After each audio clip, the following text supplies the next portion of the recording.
একদিন ঘন জঙ্গলে এক বাঘ নদীর ধারে ঘুরছিল। তখনই সে দেখতে পেলে একটা ছোট হাতির বাচ্চা কাদায় আটকে আছে। চারপাশে কেউ নেই আর বাচ্চাটা কাঁদছে। বাঘ প্রথমে ভাবল এ তো সহজ খাবার, কিন্তু হঠাৎ বাচ্চাটার চোখে ভয় আর অসহায়ত্ব দেখে তার মন নরম হয়ে গেল। সে ধীরে ধীরে গিয়ে কাদায় পা দিল, নিজের দাঁত ও থাবা দিয়ে কাদা সরিয়ে ছোট্ট হাতিটাকে টেনে তুলল। বাচ্চাটা খুশি হয় চেঁচিয়ে উঠল, পাহ পাহ।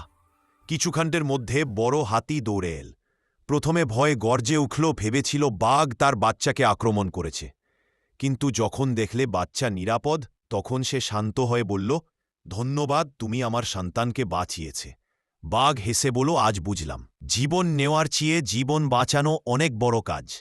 সেদিন থেকে বাঘ আর হাতি দুই বন্ধু হয়ে গেল। তারা প্রতিদিন জঙ্গলে একসঙ্গে হাঁটে আর হাতির বাচ্চা খেলে বাঘের লেজ ধরে।